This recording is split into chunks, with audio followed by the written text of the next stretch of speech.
안녕하세요. 통일코리아 지도자의 문경주입니다. 제가 이번에 책을 2권을 썼는데요. 하나는 영웅과 정치인, 사기꾼들은 이순신에게 닿아 있다. 여러분 처음 들으면 이상하죠? 여러분들이 알고 계시는 이순신은 만고의 충신이면서 영웅이라고 그렇게 알고 계신데, 제가 보는 이순신은 완전히 일본에게 농락당한 본의든 아니든 간에 사기꾼과 요즘 정치인들, 이 사람들하고 거의 같은 부류의 사람으로 저는 그렇게 봅니다.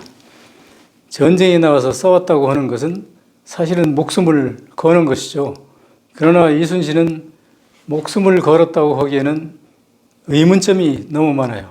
왜냐하면 전라좌수로 부임하자마자 자기 어머니를 모셔다가 장장 5년 동안을 전장에서 모시고 같이 있었어요. 그럼 그 어머니가 갈 데가 없느냐? 아들이 이순신 하나밖에 없느냐? 그렇지 않습니다. 이순신이 단적으로 군대에 가기 전에 재산을 얼마 가지고 있었냐면 지금 현충원 땅을 다 가지고 있었습니다. 그게 한 10만 평 정도 되는 걸로 보이는데요. 이 땅을 다 가지고 있는 어마어마한 부자죠. 우리 조선사를 통틀어서 자기 땅에서 말타기 연습을 해가지고 무과에 합격한 사람은 이순신 하나밖에 없어요. 다 다른 사람들은 자기 땅이 그만큼 없기 때문에 자기 땅이 아닌 다른 공유지나 어디 적당한 데 가서 말타기 연습을 해가지고 무과에 시험을 봤다고 생각되는데, 이순신은 자기 땅에서만 말타기 연습을 했어요. 여러분 현충원 가보시면 그만한 땅 되잖아요. 여러분 혹시 이렇게 생각할지 몰라요? 그 이순신이 현충원은 나중에 국가에서 준 거지, 그게 설마 자기 땅이겠느냐 이렇게 생각할 수 있는데 그거는 아닙니다. 분명히 자기 땅입니다. 그래서 이순신이 어마어마한 부자였고 그거하고 관련돼서 의문점이 상당히 많아요.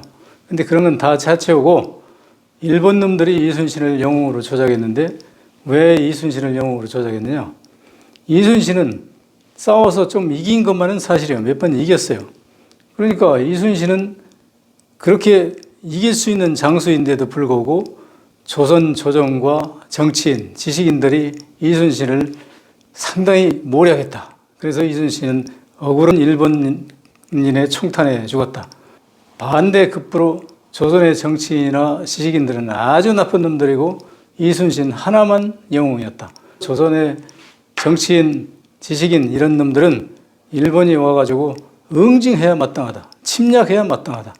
그들은 나라를 이끌어갈 만한 자질이 없는 나쁜 사람들이다. 이것을 조선인들한테 각인시키기 위해서 이순신을 영웅으로 띄운 것이죠. 물론 처음의 시작은 그런 게 아니고 다른 측면이 있는데 그걸 얘기하려면 길으니까 오늘 제가 하려고 하는 얘기는 이순신 얘기가 아니에요. 제가 여러분한테 말씀드리려고 하는 얘기는, 제가 이제 하나는 영웅과 정치인, 사기꾼은 이순신에게 닿아 있다.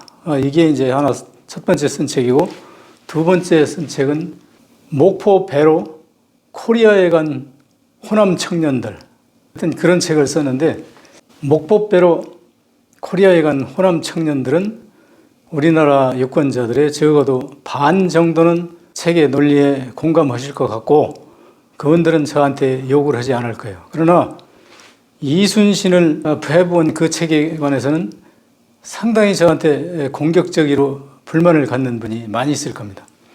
제가 그 재밌는 말씀을 하나 드리려고 그러는데, 저희 직원 중에 한 70대 된 할머니가 한 분 계세요. 근데 이분이 어떤 종교에 아주 심취돼가지고 자기 나름대로는 굉장히 똑똑하다고 생각하는 분이에요. 그래서 그분한테 영웅과 정치인, 사기꾼은 이순신에게 다 있다 하는 책을 한번 줘봤어요. 그랬더니 이 양반이 한 일주일 정도 있다가 저한테 아이고 사장님 정말 훌륭하세요. 그렇게 많은 연구를 어떻게 했어요? 참 대단하신 분이네요 사장님 그러더라고요. 그래서 이 아주머니는 종교도 뭐 깊이 심취되고 이런 거 보니까 그래도 뭘 읽으면 아나 보다. 이순신은 어떻게 생각하십니까? 하니까 이순신 사장님 말씀대로 아주 훌륭한 분이죠. 영웅이죠. 우리나라를 구한 분 아니에요? 그분 때문에 우리가 지금 사는 거 아닙니까? 그렇게 얘기를 하더라고. 그럼 뭡니까? 제가 쓴 얘기는 전혀 그런 얘기가 아니거든요.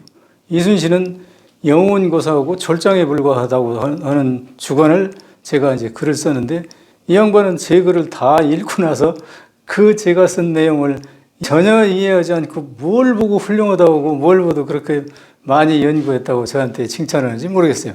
하여튼 그 양반은 자기가 평소에 가지고 있는 이순신에 대한 관점을 그 책 읽고서도 그대로 얘기하면서 나보고 훌륭하다고 그래요.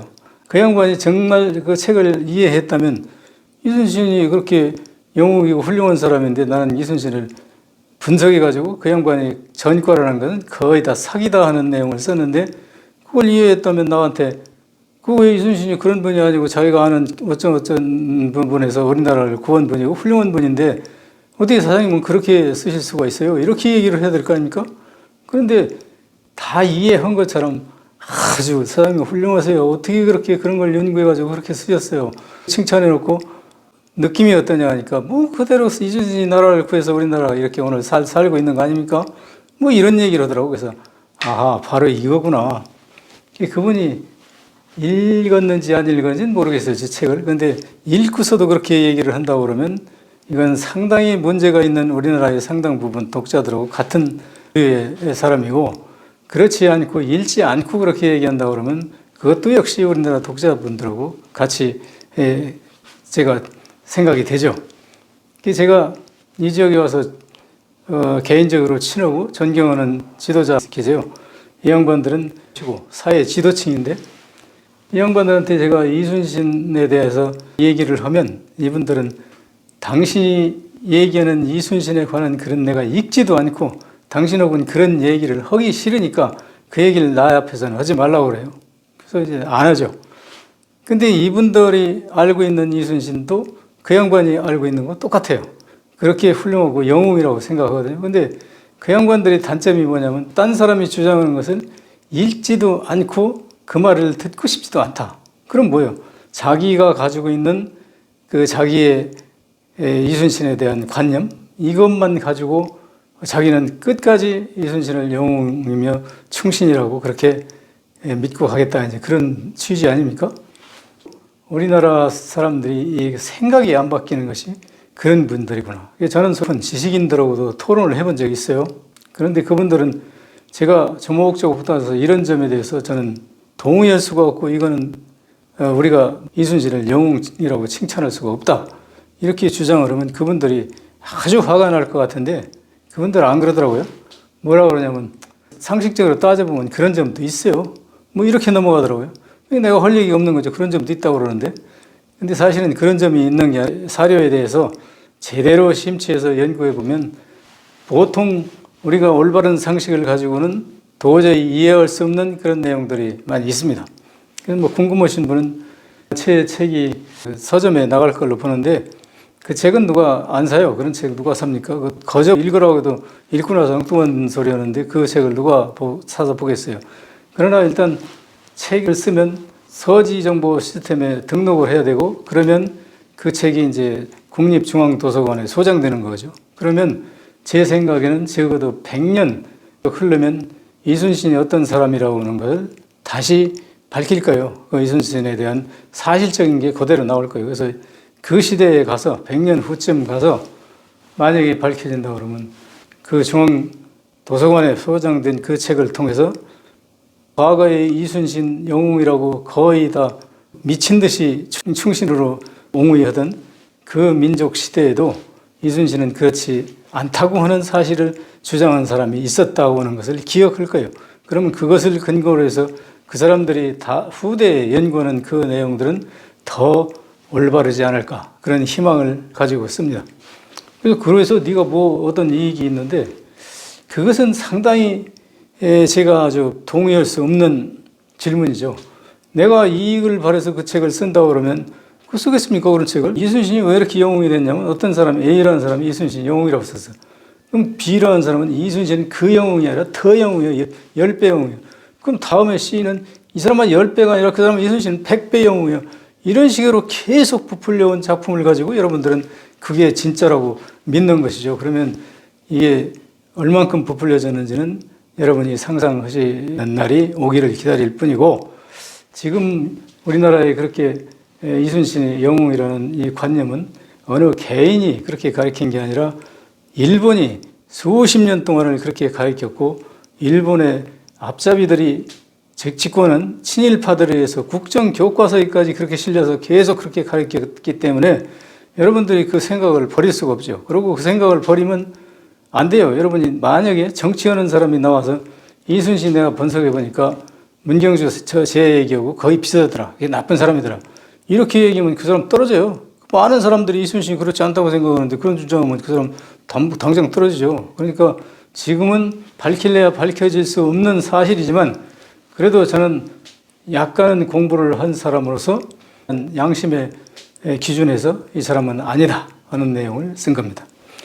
그리고 이제 두 번째로 제가 쓴 게 뭐냐면 호남 청년들이 코리아를 개국했다 하는 그런 내용을 썼는데 이거는 여러분들이 공감하실 겁니다. 이 여러분들이 지금 아직 이 내용을 잘 모르는데 제가 쓴 책을 보면 여러분들이 바보가 아닌 이상은 전부 다 공감할 거예요. 아, 그랬구나 하는 것을. 제목이 뭐냐면 정확히 목포 배로 코리아에 간 호남 청년들이거든요. 이게 무슨 얘기냐? 이 말 그대로 목포에 있는 호남 청년들이 목포에 어선 뭐 이런 배를 타고 임진강으로 올라가서 파주 쪽에서부터 궁예군대하고 아주 치열하게 전투를 했어요.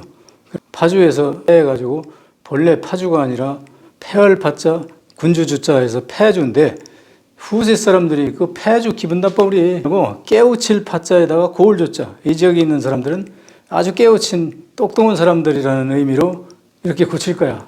우리나라의 고대 지역명이 지금은 많이 바뀌었는데 바뀐 이유가 대개 그런 쪽이에요. 옛날에 뭐 나쁜 데면 저기는 망하는 동네야. 그래서 망굴이라고 뭐 지었다고 그러면 후세 사람이 기분 나쁘잖아. 우린 망굴 아니야. 흥굴이야. 뭐 이렇게 바꾸는 거죠. 그래서 많이 이제 여러 가지 이유에서 바뀌었는데 목포 배로 코리아에 간 호남 청년들이라고 하는 그 책을 쓴 이유는 그게 사실이기 때문에 그렇게 썼습니다. 왜 그러냐면 처음부터 얘기하려면 상당히 복잡한데 궁예가 결과적으로 왕건하고 둘이 대립을 하게 되죠. 그게 언제냐면 약 800, 뭐 그때쯤부터 이제 대립을 하기 시작하는데 그 대립은 이유가 어디 있었냐면 맨 처음에 궁예가 먼저 치고 나와서 어느 정도 실권을 잡고 있었죠.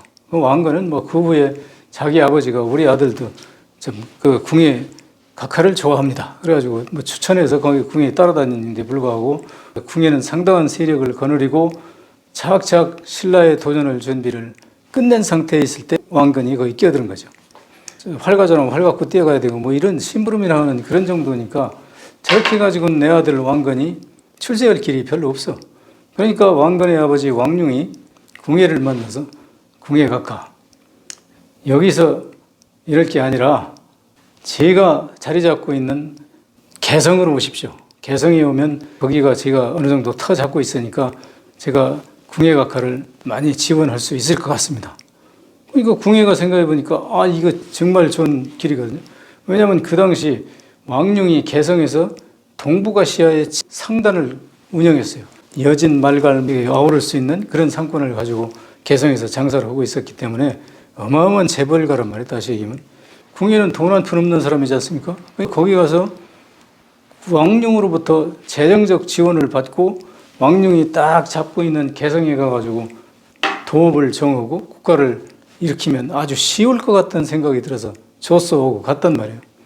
가서 한 2개월 정도 됐는데 왕룡이 어느 날 찾아와가지고 궁예 각하, 기왕이 개성에 이렇게 오셨으니까 제가 청이 하나 있습니다. 이 청이 뭐예요?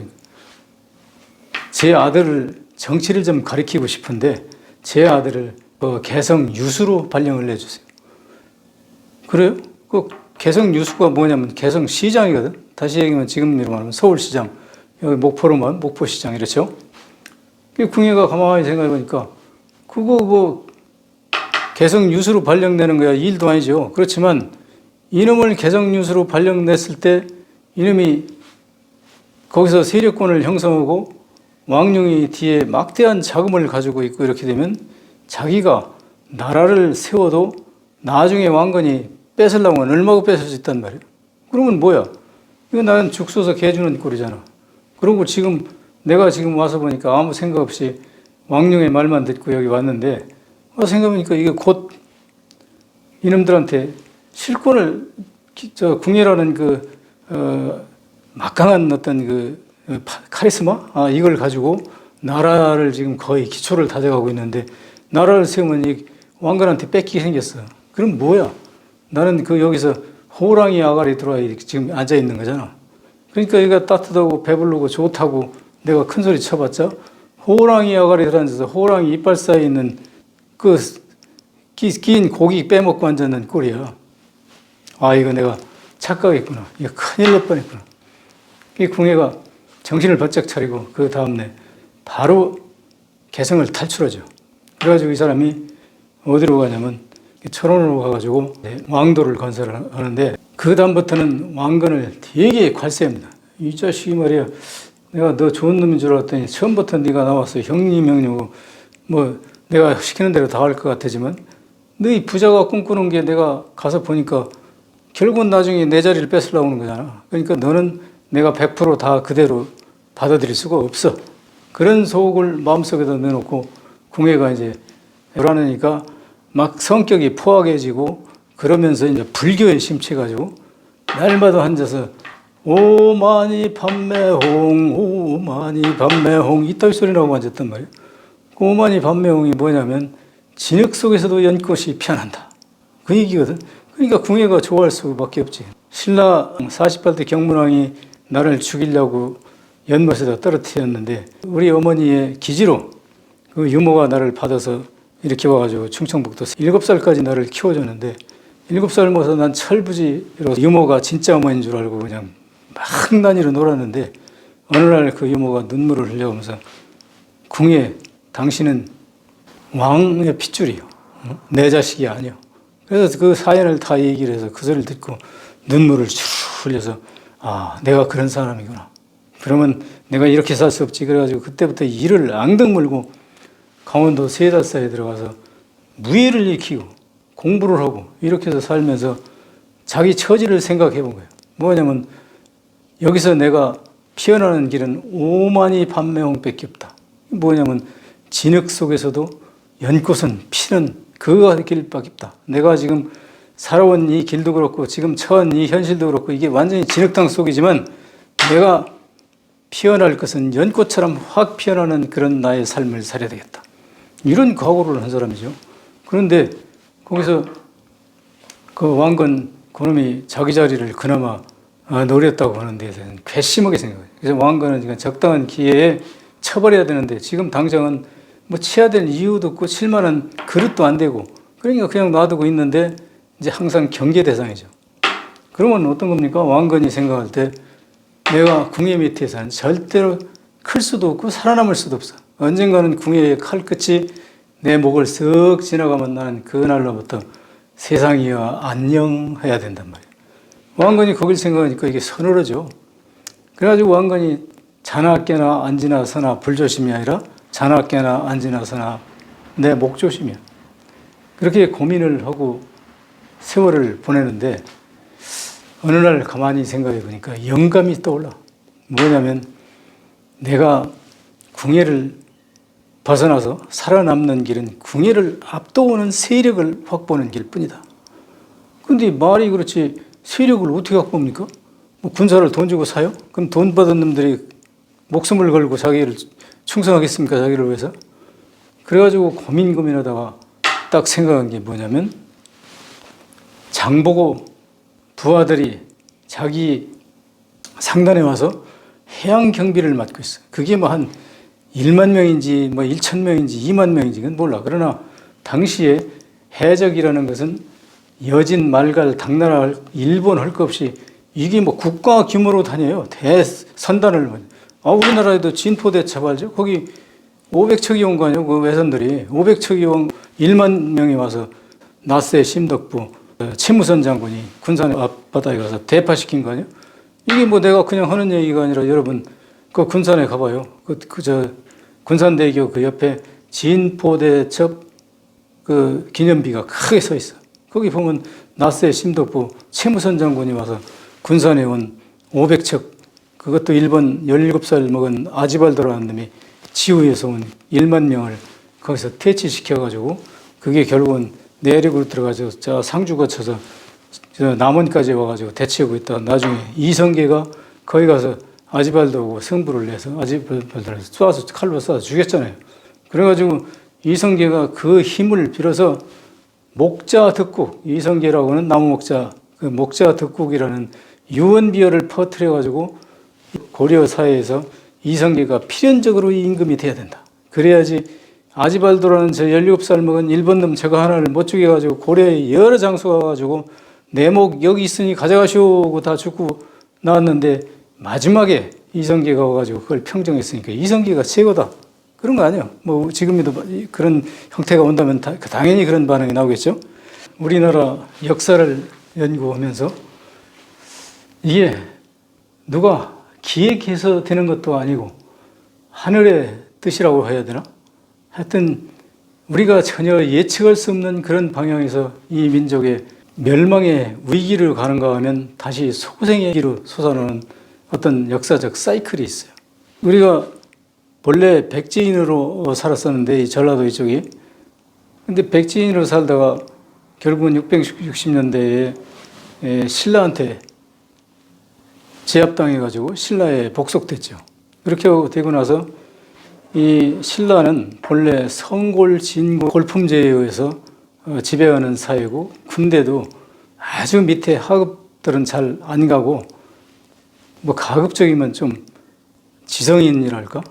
그런 사람들이 군대를 이제 가는 거죠. 그 대표적인 게 화랑제도를 운영하지 않습니까? 화랑제도는 전부 그 부호들의 아들이면서 지식인들이죠. 그 아이들이 군권을 가지고 있고 그 밑에 물론 이제 쫄병들은 뭐 그렇지 않은 사람도 가는데 이걸 통계적으로 따진다면 제 생각에는 이런 것 같아요. 왜냐하면 신라의 관등급제가 17관등급까지 있는데 최하위 17관등급은 거의 노비 이런 사람들이기 때문에 이 사람들은 농사 지어야 먹고 살 거 아닙니까? 농사 짓고 이 사람들은 그냥 군대도 못 가고 그저 이렇게 하급 민초로서 삶을 영위하고 그 밑에 다시 얘기하면 15급 뭐 14급 이런 사람들 중심으로 해가지고 군대를 가는 것 같아요. 그래서 하여튼 신라가 그런 17개 관등급 사회였었는데 이것이 660년대에 이제 백제가 멸망하고 신라에 복속되고 나서 그 사람들이 백제 사람들한테 17관등급 이상을 줄 필요가 없죠. 왜 그러냐면 그 사람들 17관등급 이상으로 뭐 어떤 이거 심사를 해가지고 준다 그러면 이 백제인들을 뭐 이렇게 쉽게 얘기해서 면장도 시켜야 되고 군수도 시켜야 되고 이렇게 시키고 군인도 시켜야 될 거 아닙니까? 그러면 이놈들이 백제를 멸망한 데 대해서 마음으로부터 신라에 충성하는 마음이 별로 없을 건데 그런 위험한 짓을 못 해요. 그러니까 그 사람들은 복속된 사람으로서 17관등급 그냥 그대로 유지시키는 거죠. 그러니까 이 백제인들은 이게 뭐예요? 벼슬도 못하지. 뭐 특별한 경우는 또 벼슬 하는 놈도 있었겠지만 신라한테 뭐 제가 어떻게 아부를 잘하는 오나가나 그 아부가 최고의 그 출세하는데 지름길이니까 그런 게 있었겠지만 일반 서민 대중들은 대부분 17관등급으로서 소장농, 그것도 소장농 농사 땅을 지가 가지고 있는 게 아니라 땅도 다 신라가 몰수오겠죠. 농사 지어서 소장료만 준다. 그냥 생산된 곡식은 금방 다 실어가는 거죠. 그 신라 쪽으로. 그리고 여기 사는 사람들은 그 소장료 받은 겨우 먹고 살 거야. 그것만 가지고 이 전라도 일대에서 살고 있는데 여기는 그러니까 신라가 해적들을 지켜주질 않아. 왜냐하면 해적들이 이쪽에 아주 자주 출몰을 하는데 그거 지키려면 군대를 다시 조직해야 되는데 17관등급짜리 들 그거 지키자고 신라의 그 뭐 15급, 16급짜리들 군인이 와서 이거 지킬 필요가 없잖아요. 그러니까 이쪽은 죽거나 살거나 그냥 내버려 두는 거예요. 그래가지고 이 전라도, 충청도, 황해도 뭐 이쪽 까지 이거는 다 일본이나 여진이나 말가래 이런데 이게 뭐냐면 적어야죠. 식량 창고야. 그놈들이 그냥 아무 때고 대선단을 데리고 와서 식량을 탈취해가고 여기 젊은 사람들은 또 다 잡아다가 노예로 팔고 이러니까 이게 아주 비참한 지경에 있단 말이에요. 그런데 그런 때에 장복을 한 청년이 태어나는데 살 수가 없는 거예요. 그래서 왜냐하면 이천용은 태어나서부터 똑똑해. 그래 나는 여기서 벼슬도 묻어갖고 아무것도 못해. 그러니까 장보고라는 청년들이 뭐냐면 맨날 그 대나무로, 전라도 지방에 대나무 많잖아. 대나무 베가지고 활을 만들어가지고 가서 까치도 잡고 꿩도 잡고 비둘기도 잡고 뭐 이런 사냥이나 하고 돌아다니고 이렇게 하는 거야. 그러면서 뭐라고 하냐면 장보고 머릿속에는 이 신라에서는 도저히 내가 살 수가 없다. 벼슬도 묻어지 소장농 그거 해봤자 일본 놈들이 다 노략질해 가지. 그러고 잘못하면 자기 잡아다가 놀이로 팔지. 여기서 이거 내고 살아남을 방법이 없잖아요. 어느 당나라 배가 일본 갔다 오다가 좌초된 배가 있는데 그 배에 어떻게 빌붙어가지고 당나라로 가요. 가서 당나라에서 처음에는 얻어도 먹고 뭐 이렇게 열심히 살다가 나중에 이제 뭐냐면 당나라도 그 해적 등살에 도저히 살 수가 없다고 하는 그 지경에 왔을 때 무령군이라는 군을 창설해. 그게 뭐냐면 한국으로 얘기하면 해병대, 바다하고 육지에서 이렇게 싸우는 그런 해병대인데 거기 이제 이 사람이 자원해가지고 거기서 활을 기가 막히게 잘 쏘고 뭐 무예도 익히고 뭐 이래가지고 거기서 이제 나중에 중소장이라고 그래가지고 거의 한 부사령관급 정도로 올라간 것 같아요. 그래서 그 여유가 생겨서 마을에 딱 가보니까 이 노예들이 이러는데 말하는 소리 들어보니까 그랑께 말이시 우리가 어째그 어쩐다고 어쩌고 하는데 이게 완전히 전라도 말이거든. 당신들 고향이 어디요? 물어봤어. 그래서 신라에서 납치돼가지고 와서 노예 생활한다고. 그래요. 그걸 조사해 보니까 뭐 엄청 많아. 그 산둥반도 거기만 해도 주인들한테 가가지고 여보세요. 내가 신라에서 와가지고 나는 당신들의 생명과 재산을 지키기 위해서 무령군에 입대해가지고 목숨을 걸고 이렇게 열심히 싸우는데 내가 돌아다니다 보니까 당신들이 부려먹는 그 노예가 내 고향 신라 사람들이 상당히 많아. 근데 그 사람들 좀 풀어주시오. 내가 당나라를 위해서 이렇게 충성하고 목숨을 바쳐 활동하고 있는데 우리 신라민들을 데려다가 그렇게 가혹하게 그 노예로 부리면 되겠습니까? 그러니까 당나라 사람들이 끄먹끄먹 듣다가 장보고보다 지위가 낮은 사람들은 은근히 압력이 되는 거죠. 장보고 장군 얘기를 들어보니까 일리가 있습니다. 우리가 다른 노예를 쓰더라도 하여튼 풀어주겠습니다 해가지고 풀어주는 사람이 들어 생기고 또 그런 소문을 듣고 자진해서 당나라 사람도 좋은 사람이 많이 있을 거 아니에요. 그 좋은 사람들은 그렇구나. 노예를 이제 어느 정도 해방해서 자유를 주었는데 자유도 이 사람들이 먹고 살 방법이 있어야 되잖아요.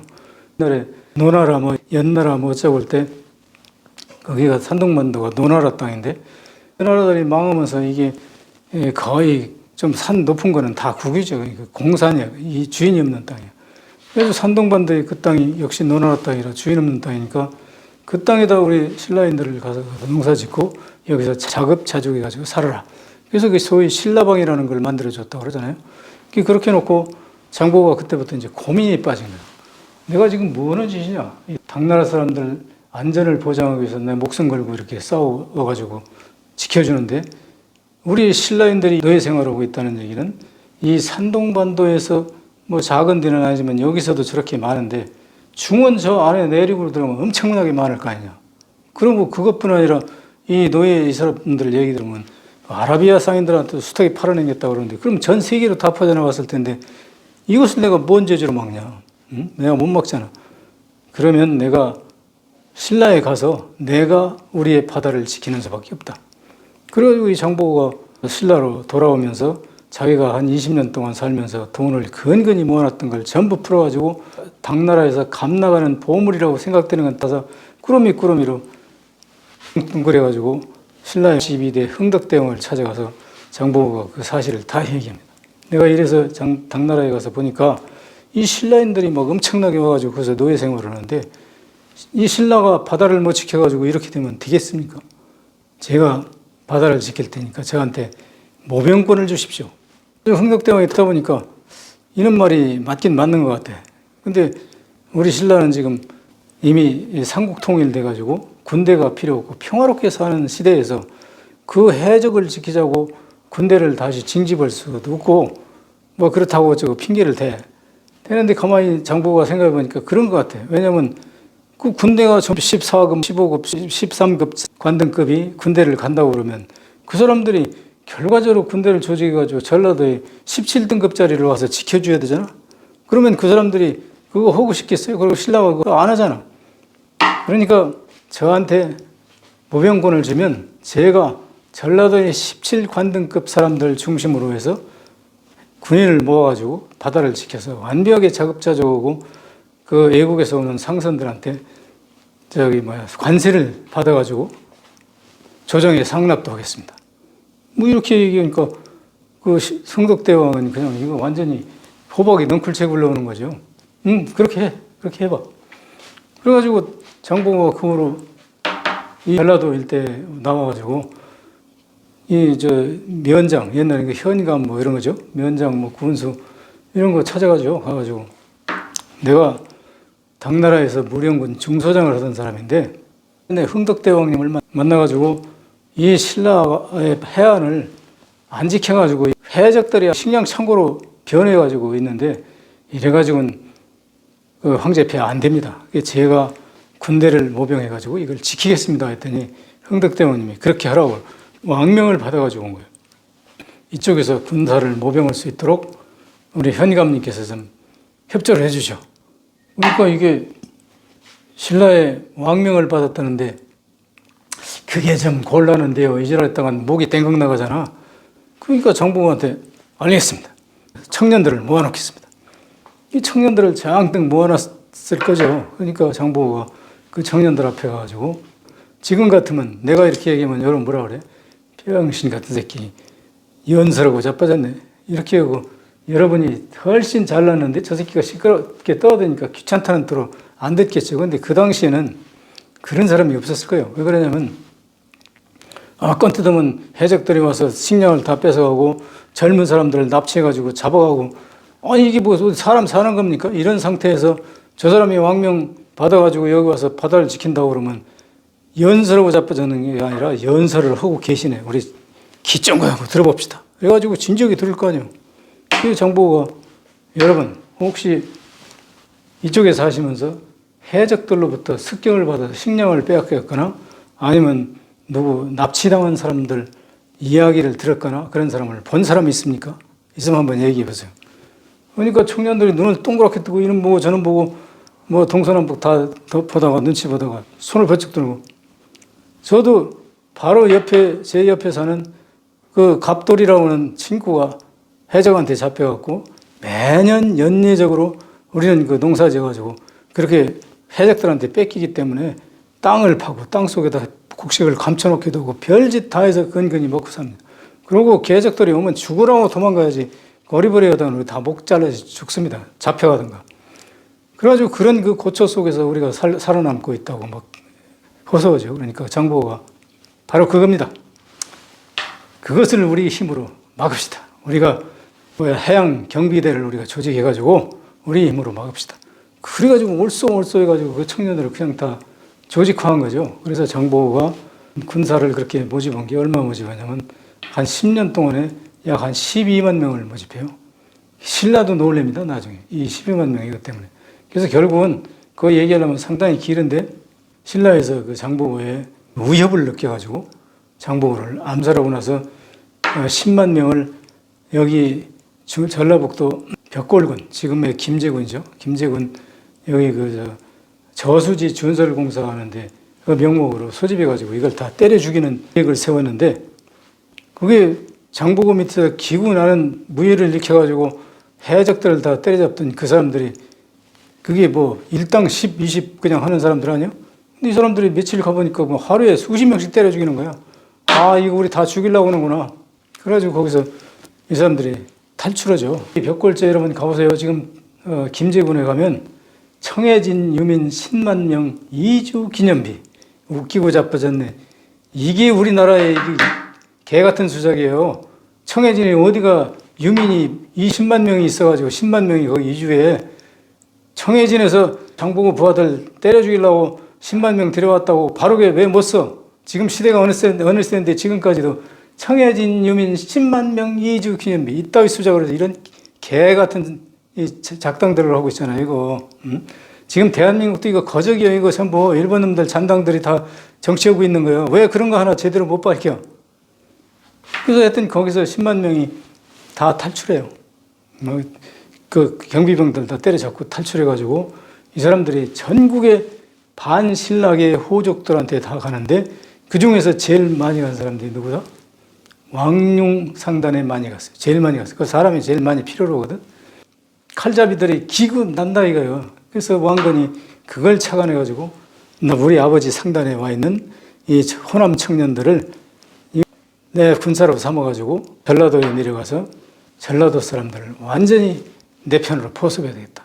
그리고 영산강 치고 들어가지고 파군다리에서 견훤의 군대를 격파했는데 견훤이 그때 수군이 없었어요. 견훤이 군대가 아니라 그게 누구냐면 마로산성에 있는 박영기우 군대일 거야. 내 생각에. 하여튼 그렇든 어쨌든 그 수군을 여기서 다 격파하고 나주에 가서 오다리언 따라오고 이 야합을 해가지고 왕무라는 아들을 낳고 아페도라고 했죠. 이 아페도가 거대한 그 세력권을 가지고 있는데 여러분 청해진이 뭡니까? 장보고의 청해진이 맑을 청자 바다의 자 맑게 바다를 청소한다는 뜻이요. 뭘로부터? 해적들로부터.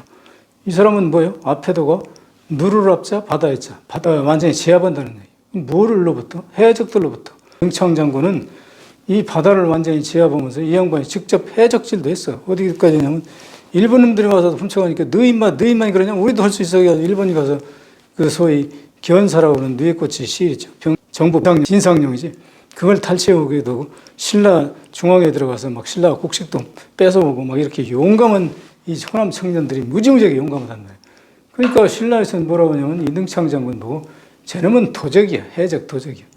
저희들은 도적 아니야? 똑같은 도적이야. 저희들은 이렇게 신라 이쪽에 같은 신라의 간판을 걸고 있는 이 나라 이 백제의 신분들이 목숨을 재산 다 뺏기고 뭐 이래가면서 죽어가고 이래도 안 지키는 신라는 괜찮은 놈이고 여기 가서 먹고 살기 위해서 신라에 가서 뭐 곡식 훔쳐오니까 도적놈입니까?